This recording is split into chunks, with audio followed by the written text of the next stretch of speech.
नमस्कार मंडळी, मी श्रावणी विलास लकेश्री तुमचं मराठी मनोरंजन विश्वमध्ये स्वागत करते. मी आज आले स्टार प्रवाहाच्या परिवार सोहळ्यामध्ये आणि आता आपल्यासोबत एकदम सुपर टॅलेंटेड आणि एकदम भारी अभिनेत्री आहे. Hello, thank you. हॅलो. कशी आहेस ताई? मस्त. तू कशी आहेस? मी मस्त आहे. अरे तुझा आज काहीतरी लुक वेगळा आहे. तू नेहमी काहीतरी एकदम असं एक्सपेरिमेंट करत असतेस स्वतःसोबत आणि ते आज काहीतरी वेगळं झालेलं आहे आणि ते सक्सेसफुल झालं. त्याबाबतीत काय बोलतेस? द राईट नॉट म्हणून पुण्याचं ब्रँड आहे. प्रणिता त्याची डिझायनर आहे. सो तिने हा कॉस्ट्युम डिझाईन केलेला आहे. ट्रेडिशनल विथ ट्विस्ट असं अशी थीम असल्यामुळे ट्रेडिशनल प्लस काही ट्विस्ट द्यायची. सो ही एक वेल आम्ही तयार केली आणि तिचं असं म्हणणं होतं की प्रत्येक आर्टिस्टची एक सिग्नेचर असते तिच्या कॉस्ट्युममध्ये किंवा सगळ्यामध्ये. सो रुपालीची पण एक सिग्नेचर आपण ठेवायला हवी. सो प्रत्येक वेळेला ती माझं जेव्हा कॉस्ट्युम डिझाईन करते तेव्हा ती अशी एक वेल किंवा लांब पदर असं वगैरे सगळं करते. सो मला मजा येते हे सगळं घालायला आणि वॉक करायला खूप मजा येते. आणि ते तू काही जे कॉन्फिडन्सनी आणि एकदम स्वतःचा ग्रेस घेऊन असं वावरतेस ना, ते खूप भारी वाटतं.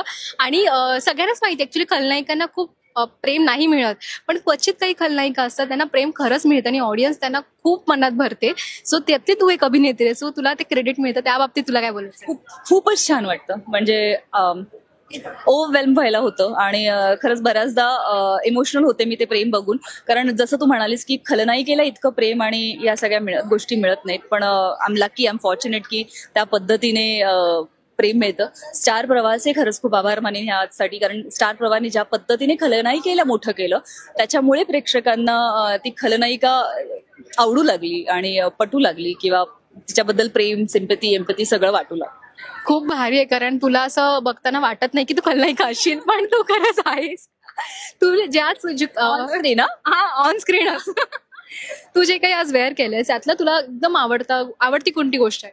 ही जी टेल आहे ना, okay. He this is the आवडती गोष्ट की काहीतरी वेगळं आहे. म्हणजे मी आता जर इथे नजर अशी टाकली तर मला तशा पद्धतीने कोणी वेअर केलेलं दिसत नाहीये किंवा हा कलर कोणी वेअर केलेला दिसत नाहीये. त्यामुळे मला छान वाटतं. ऑफकोर्स.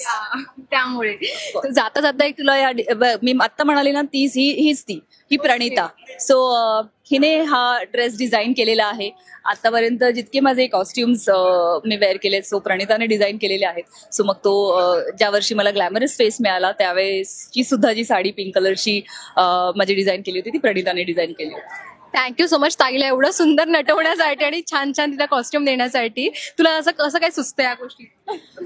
मॅम सगळ्याच गोष्टी खूप चांगलं कॅरी करतात, त्यामुळे मला एक्सपेरिमेंट करायला खूप आवडतं त्यांना. आणि जे काही मी डिझाईन करेल ते खूप छान पद्धतीने त्यांनी स्वतःला कॅरी करतात. आणि I really thanks for you. Thank you. हे जे काही प्रेम दिसलंय ते माझ्या चॅनलवरती असणार आता.